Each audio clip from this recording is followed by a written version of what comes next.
This podcast has been paid for by Olympus Corporation of the Americas. The views and experiences shared are those of Christian Stroupe and Robert Barrett, Olympus employees. Olympus makes no representations regarding the accuracy or applicability of the content and disclaims all liability arising from its use. Product performance may vary, and techniques, instruments, and clinical decisions are unique to each facility and practitioner. Always refer to the instructions for use and applicable labeling for guidance, risk, and cautions. Products may not be available for sale in all regions. Welcome to OlympusTalks, the podcast that brings you to the forefront of medical technologies as we explore advancements and innovations in GI. This 8-episode series features talks with healthcare professionals, patients, and Olympus subject matter experts. Listen as they dive into various aspects of GI health, focused on improving patient outcomes through best practices. Stay tuned for conversations designed to educate, inspire, and inform. Well, Christian Stroupe and Robert Barrett, welcome to the podcast. Yeah, nice to be here. Thanks, Tom. Yeah, thanks for having us. Well, I'm eager to explore Olympus's focus on hemostasis and the work you're doing to control internal bleeding and GI bleeding. I want to unpack your offerings there and also talk a little bit about an article you wrote, contributed recently to, focusing on the ASCs. I thought it was a really interesting approach, an interesting question. But before we go any further, Christian Stroupe, I'd like to understand how you found your way into the medtech industry. I was looking at your LinkedIn profile. Did I see a journalism degree there way back when? That's exactly right. Yeah, I started with a journalism degree way back when is right. Actually, now that I don't have a blurred background, I have Florida behind me, and that's where I went. But yeah, I did the TV thing for about 4 years, and then realized that wasn't for me. But I've been in medtech for 17 years now, and all GI, which so I've kind of done various roles within the GI space, and from sales to marketing and everything else, I guess. So yeah, it's kind of been an interesting path. What was it that drew you to the medtech space? I like the clinical aspect of it. I really enjoy having the conversations with physicians and the nurses and the staff. I think it really makes it's really kind of interesting and kind of very challenging. And obviously being able to find a way to kind of impact patients' lives, I think, is important as well. That's fantastic. And Robert, let's unpack your background just a bit. No journalism degree, I saw. I did see you were involved with some of the sports teams where you went to school, but what was the lure for you what brought you into the medtech industry? So I was very much interested in the technology side. So I did my degree in chemistry. I worked in a lab, and I was still fairly early in my career, and Olympus appealed to me. Maybe I didn't quite understand exactly what it did, but the technology interested me. And then when I joined, I really understood the impact they have to patients. And from there, I moved over to the United States of America to work closer with patients and to have a more direct, like, day-to-day impact from my previous role, which was very long-term product development side. So I'm really enjoying it over here. And Robert, you're a senior product manager there of core GI procedures. Talk a bit about your role. Who do you work with internally? What areas do you cover? And are you out in the field as well? I'm part of a team that's responsible for all the capital components of the GI endoscopy system. And my small section, but important section, is the CV1500 Video System Center. So it's kind of like the central hub. It's where the scope connects into. It's where the monitor connects to. And it handles and processes all the image creation. There's multiple imaging modes. So my role is to educate both the internal sales team and support the education of customers, which are physicians, on how to use the different imaging modes. One of the imaging modes available on the system is called red dichromatic imaging, and that's a key tool in identifying the bleed point when there's active bleeds within the GI tract. Christian, thanks for sharing how you found your way into the medtech industry and how you found your way to Olympus. Talk a bit about your role there. How do you work with folks internally, and how do you work with folks out in the field? So we have a team here that I kind of cover that specifically covers the devices that go within the scope. So really the devices for hemostasis, which we're going to be talking about, that offer the kind of the therapeutic piece to help stop the bleeds, and that's really kind of where we focus on. So As far as the team and myself, we're going out into the field. We're supporting our sales reps. We're supporting the physicians, the GI physicians that are doing these type of procedures, and also the nurses and staff to make sure that they understand how the Olympus devices can really help, with their bleeding needs, their hemostasis needs. And let's set the stage a bit.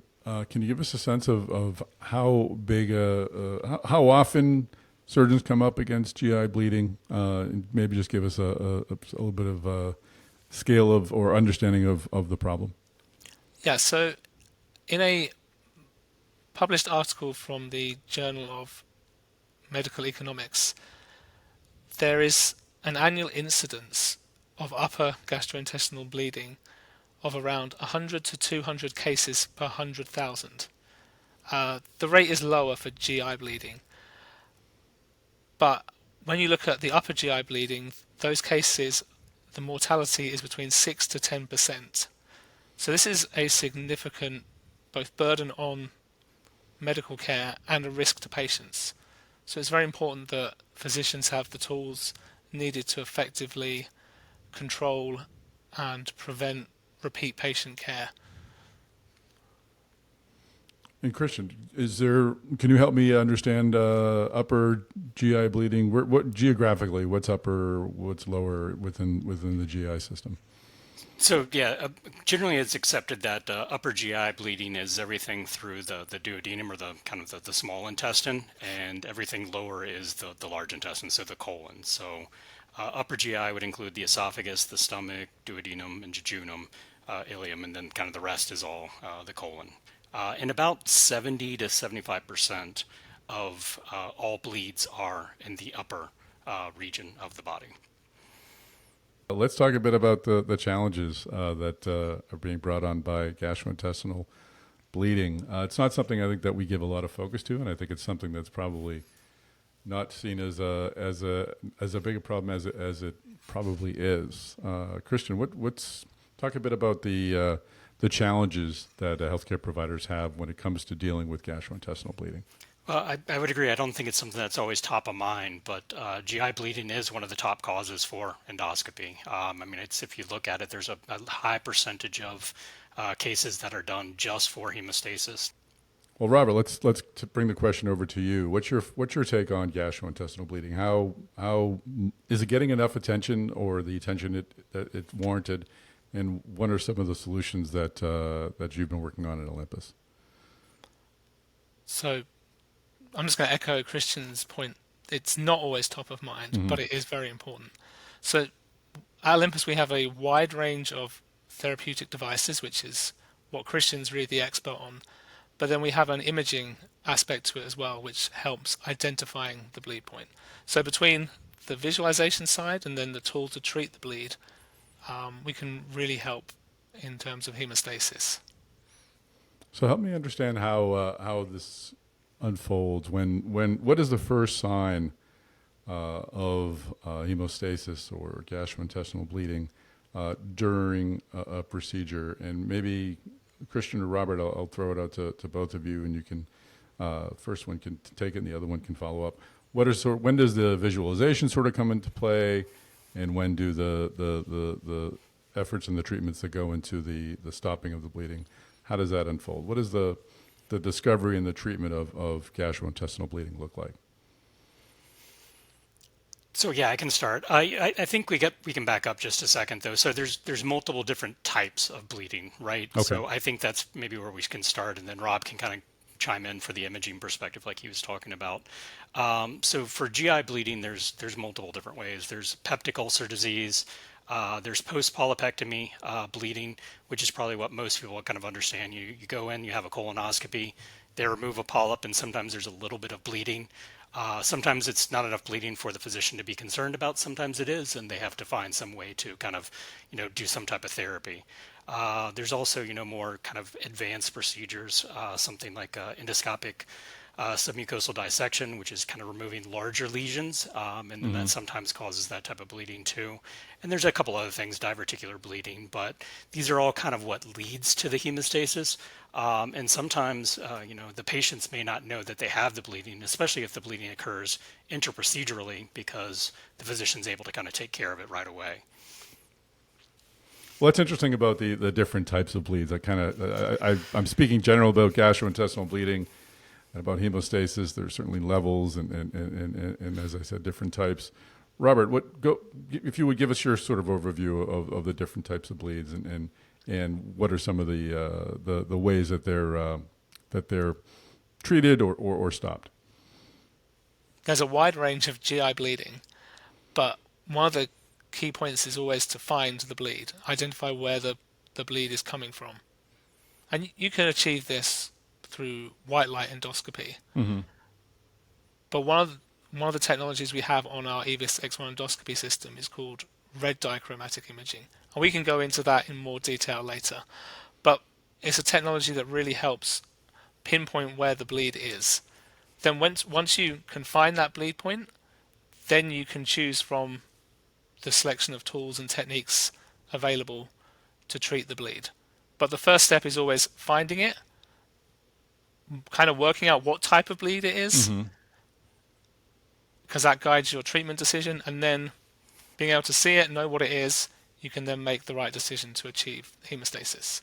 So it always starts with finding the bleed, and that's what RDI technology can assist in.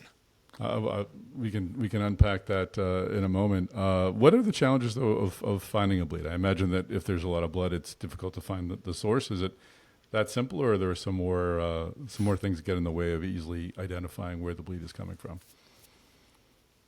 So finding the actual location of the bleed can sometimes just be a challenge in itself. Sure. But once they've found the general area and they can see blood, they really need to understand like what the cause of it is or where it's coming from, which vessel is bleeding. And sometimes that's obvious, as Christian said, and sometimes you don't even need to take any action. But when it's a larger bleed and perhaps you have a pool of blood or the blood's coming out at the endoscope and you're not able to see clearly, that's when it becomes a challenge, because you just see red everywhere and you don't know, is it coming from the left, is it coming from the right? So it can be a challenge. There are ways to try and pinpoint. I keep saying pinpoint, but that's because that's what RDI helps with. So they try and pinpoint where the bleed comes from. And they can do this by like flushing with the flushing pump to remove the blood and then see where the blood's coming from. They can also suction the blood away, and they can use this in combination to achieve visibility for where the bleed point is. But that still can be really challenging, because they can remove the blood and they can see where it's coming from.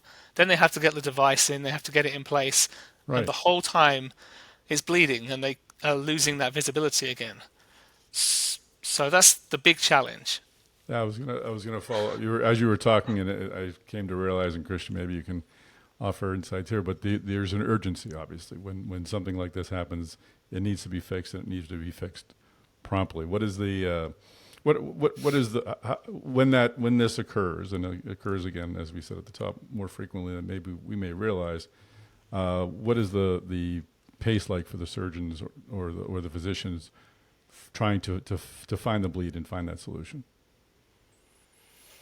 So I think Rob kind of said it pretty well earlier, but I think it really depends on the type of bleed. So if it's a suspected bleed, sometimes they're trying to find it, and that's a little more challenging. But in kind of what Rob was describing, and these kind of more massive bleeds where it is difficult to see, there's a lot of urgency, obviously. So they're trying to figure out whatever ways to first identify where that bleeding point is, and then figuring out what is the best therapy. So it's probably one of the more hectic kind of situations that we have in GI.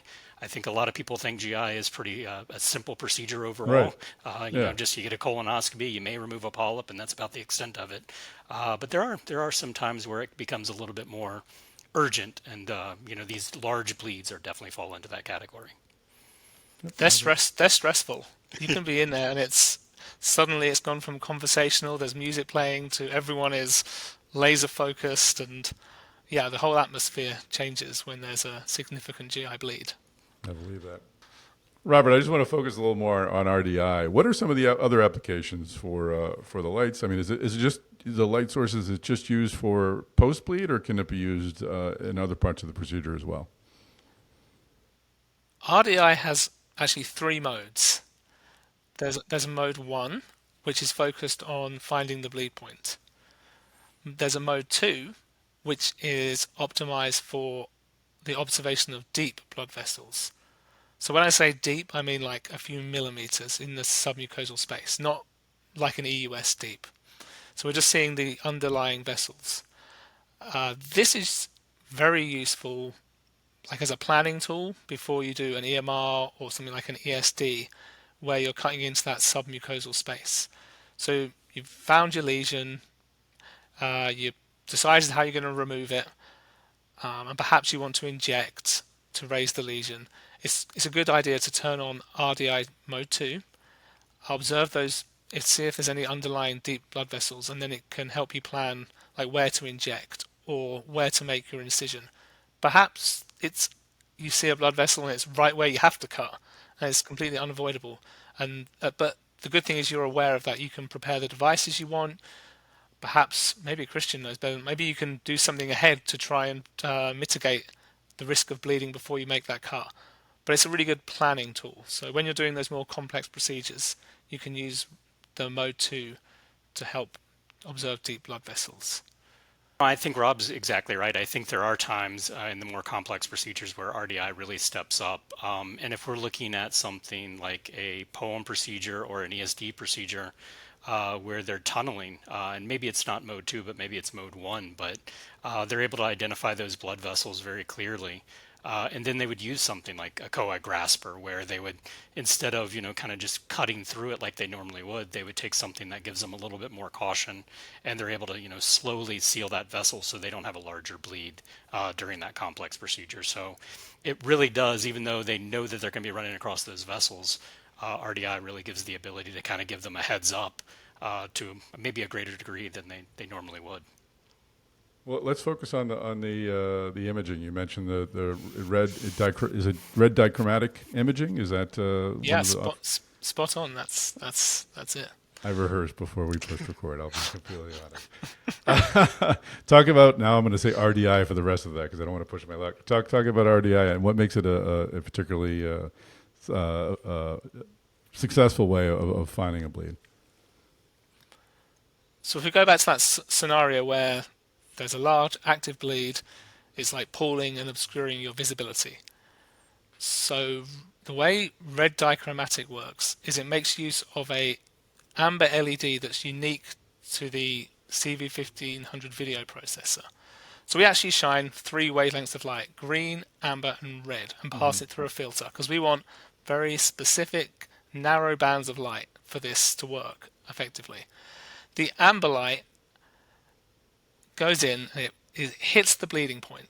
Now, amber light is highly absorbed by blood. Oh, interesting. So the highest point, the highest concentration is at the bleed point. Everything else surrounded is more dilute. So the bleeding point appears darker than the surrounding areas and therefore more visible.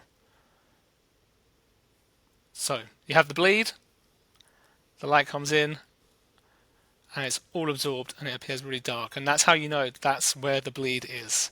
So wherever it's darkest is where is sort of where the Yes, source of the bleed? That is correct. Oh, So if it's a large bleed, you can even almost sometimes see it snaking out from the blood vessel. And that gives you a really strong indication as to where you should apply your hemostasis method. So it's a really good description, Rob, of how RDI helps find the source of the bleed. How is it deployed? Is it part of the tools that are already in use? Is it something that needs to be brought in afterwards? Where does it fit into Olympus's offerings? So red dichromatic imaging is a function of the video and light source processor. So if you have the latest generation GI processor, the EVIS X1 system or the CV1500 video processor, it's included in that. And then typically the endoscopist will have it assigned to one of the scope buttons, which is a quick way for them to change between imaging modes, capture images. So the process would be they'd locate the area of the bleed, and then they would go up close to the mucosal surface, and they'd simply hit a button on the scope. It's like they just press the button, and it would bring on this RDI mode to allow them to determine where the bleed point is. So as soon they're already ready to go. As soon as they detect the first sign of trouble, the RDI is there ready to be used. That's great. Christian, talk a bit about some of the other products that Olympus is offering in this space in terms of not only once you've found the bleed, what are some of the tools that are used to stop the bleeding? Sure. Yeah, no, definitely. So I think once we found the bleed through like something like RDI, it depends on the type of bleed, obviously, but many times physicians are looking to do something with mechanical, hemostasis. So in that sense, we're using clips, hemostatic clips, and Olympus offers a couple different clips. But really, what they're looking to do is they actually will capture that bleeding point with a mechanical force, and that closes the bleed, and that allows them to kind of have the satisfaction that they've stopped the bleed and now they've achieved hemostasis. That's going to be in probably the vast majority of hemostasis cases. We obviously have a couple other devices, and one is like a hemostatic powder. So maybe they've identified where that bleeding point is, again, to Rob's point, but it's a little more challenging to get to with a clip because sometimes scope position makes things challenging. So sometimes people are starting to use hemostatic powders, and for that we have endoclot PHS, which has been really helpful as far as doing it in that type of sense. How is the powder deployed? I mean, it sounds like that would be difficult to do inside the human body. Yeah. So most things in GI they all come through with little catheters. So in this sense, we have a compressor that is on the backside, outside of the scope, and then the physician will pass a hollow tube catheter through the scope channel. Once they've identified where they want to put it on, they literally turn the compressor on and start applying powder, and they can almost what's called painting. So they'll spray across, the mucosal area and hit not only the bleeding point, but sometimes all around it, just to make sure that maybe there's not smaller vessels that are there too, that they're catching there too. So the benefits of a powder is really kind of more area and not have to be as precise. Even though kind of with ours we have a little bit more precision, but it gives you that ability to kind of paint the mucosal surface. So that's part of the endoclot PHS system? That's correct, yes. That's right. And the clips are the Retentia HemoClip? That's true, yes. All right, get that too. So Christian, we talked about the endoclot, we talked about Retentia. I think we also want to cover the coag grasper. Am I saying that correctly? And how does that work? What is it, and how does that help stop the bleed?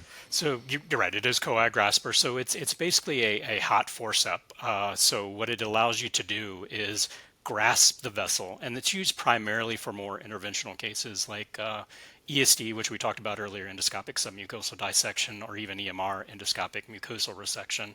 But what it does, they're able to actually grab the vessel, and they kind of pull back a little bit so they don't, create thermal damage to the rest of the mucosa or wherever part of the body they're looking at. And then they use it with a generator, and they're applying electric current to kind of seal that vessel, lack of a better way of describing it. So that's kind of what they're looking to do. It's not used as often as, the hemostatic powders or hemostasis clips. Hemostasis clips are the primary hemostasis tool that, GI physicians use at this point. And let's talk about the settings where these are used. I know you both contributed to an article that was in Becker's talking about the use of these devices in ASCs. Are you still is your primary area of focus still the larger clinical hospitals, or do you see, and I know we've talked about the ASC strategy before on the podcast, do you see a greater focus on ASCs, and are they using more of these devices? Christian, I guess that would be for you. Is that a good question? Yeah, no, I think that's fair. I think ASCs and endoscopic procedures are growing. However, generally most of the procedures that are done in ASCs are primarily healthier patients, so we don't see as much hemostasis needs. So if we're talking about something like peptic ulcer disease, which we talked about earlier, that's probably not something that the GI physician is going to see in the ASC. So you won't see that. What you'll primarily see is post-polypectomy bleeds. And that's where, again, everything that we've talked about before, from RDI to clips to even the hemostatic powder, that's where we kind of play there. But it is just based on the procedures alone. It's less than the community hospital or the academic hospital, just based on the fact that they're not doing as complex of procedures at the ASC on purpose. All right, well, this has been a fascinating look into a space that, as we said, is often overlooked. So we appreciate the insights, and thank you both for joining us on the podcast. Yeah, thank you for having us. Thank you, Tom. All right, well, that is a wrap. Thanks so much for joining us on this episode of the Olympus Talks podcast. Thanks, of course, to our corporate partner, Olympus, for working with us and making this great podcast series. If you'd like to find the other episodes of Olympus Talks, please visit olympusamerica.com/podcasts. Of course, we'd also love you to follow our Device Talks podcast network, so you don't miss a future episode of Olympus Talks. Also, connect with Device Talks on LinkedIn. Connect with myself, Tom Salemi, I'm editorial director, and our managing editor, Kayleen Brown. So we'd love to be part of your future medtech conversations and help you find additional episodes of Olympus Talks. Well, that's it, folks. Thanks again for joining us on this episode of the Olympus Talks podcast. RDI technology is not intended to replace histopathological sampling as a means of diagnosis. RDI is a trademark of Olympus Corporation, Olympus America Inc., and/or their affiliates. Potential complications which may be associated with using the Olympus Coagrasper hemostatic forceps may include, but are not limited to, patient injuries such as bleeding, thermal, infection, perforation, and/or mucous membrane damage that could result in death or serious injury. It may also damage the endoscope and/or instrument. For complete indications, contraindications, warnings, and cautions, please reference full instructions for use (IFU) that accompanied your product. Performing hemostasis within the GI tract is a technically demanding procedure, and use of endoclot PHS and associated devices may result in patient injury, including but not limited to inflammatory reaction, bowel rupture, and air embolism. Disclaimer number 3, endoclot PHS. Endoclot PHS is manufactured by Endoclot Plus Co., Limited, and distributed by Olympus Corp. Performing hemostasis within the GI tract is a technically demanding procedure, and use of hemostatic clips and associated devices may result in patient injury, including but not limited to inflammatory reaction, infection, bleeding, and perforation. This device is manufactured by Young Joe Fartley Medical Instrument Technology Company Limited and distributed by Olympus. The EVIS X1 endoscopy system is not designed for cardiac applications. Other combinations of equipment may cause ventricular fibrillation or seriously affect the cardiac function of the patient. Improper use of endoscopes may result in patient injury, infection, bleeding, and/or perforation. Complete indications, contraindications, warnings, and cautions are available in the instructions for use.